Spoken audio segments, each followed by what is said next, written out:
Hey everybody, Jabman025 here.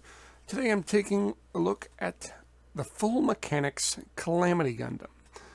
I bought this for two reasons. One, because I really like the Raider and they announced they're going to do a Raider. If I got a Raider, I want a Calamity. And two, curiosity. For those who don't know, the Full Mechanics line originated with the IBO kits, and they had a very base internal frame. And I was like, ooh, really? A simple internal frame on this? Let's see what we got. So, decided to pick it up. Let's have a look. Now, when you get the thing out, you realize quickly that this is not having an internal frame. This is not full mechanics in the same way that a IBO kit was full mechanics.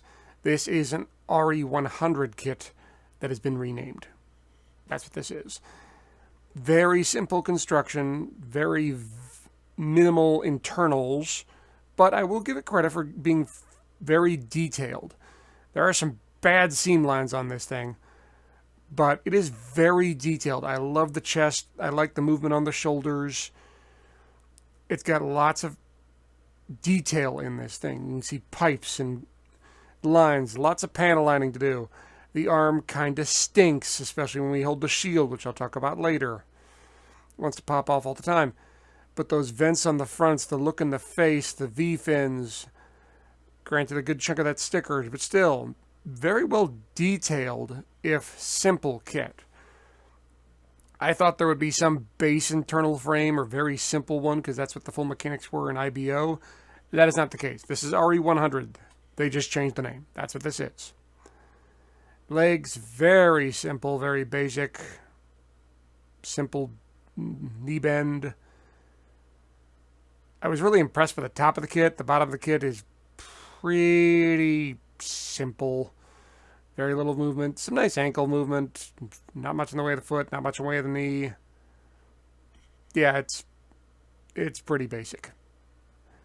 I do think the skirt armor is kind of good in the fact that it gets out of the way despite how big it is, and it has that weird front skirt armor. It's kind of tricky to put on. Does have variable hips, which you don't see that often in simple kits, but here it is, so plenty of movement out of that.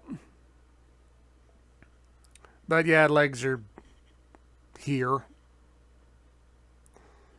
Backpack. Big old giant double cannons. This thing has some double XNV, I guess. Again, the detail on these things. The red inside, the gray inside. All this good detail in this thing. There is some panel lining to do, but not a ton. But it just looks really, really good. Even if putting it together is really, really simple. You can see behind the head there on the backpack how well detailed it is. And the piping and the mechanics and just the bric-a-brac that looks neat. Posability, as big as that backpack is, it really doesn't hamper it. I mean, it seems like it should be really heavy. It isn't that terribly, though. I guess since it goes over the top, it kind of balances out. But no, he doesn't want to fall over. Nice and stable. I guess those feet kind of locked in place help with that. Accessories. You get a bazooka. One of the best bazookas I've ever seen. Just well detailed, good color, good construction.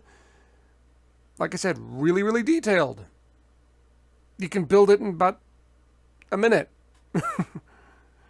Shield, again, really good detail. You get these big old cannons that come out the front. They can be tilted up and all the way forward if you want. And it's pretty simple. Just locks in the arm.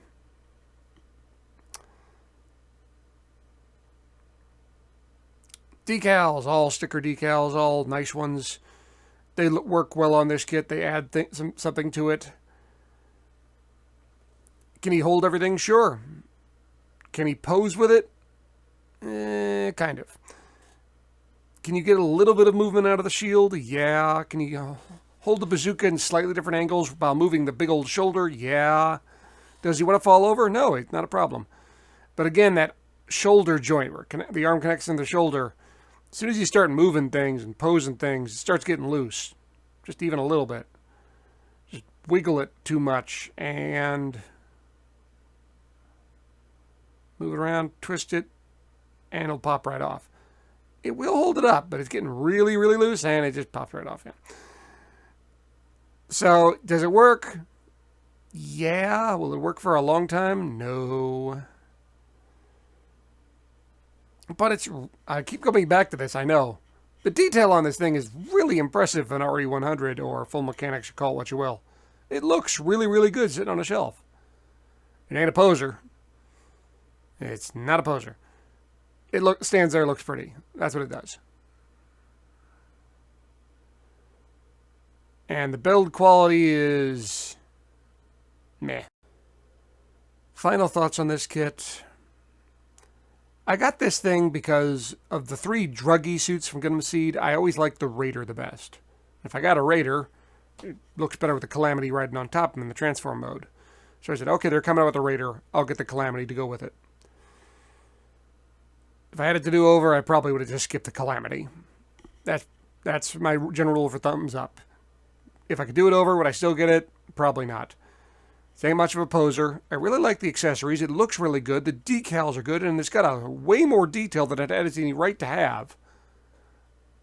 And if they just said, you know what, this thing's $50, I'd be like, it's a little pricey, but I'll take it. $50 ain't bad. This thing costs $70. $70 for this. That's way overpriced. No thumbs up on this one. Well, guys, thanks for watching. Hope you enjoyed it. Hope you found it informative. If you have any questions, please ask them. I will answer them as best as I can. Please stay tuned for more, and I'll see you guys next time. Oh, and one more thing. What do you mean the Raider's not out yet? Where am I supposed to go? What am I supposed to ride on? Why, hello there.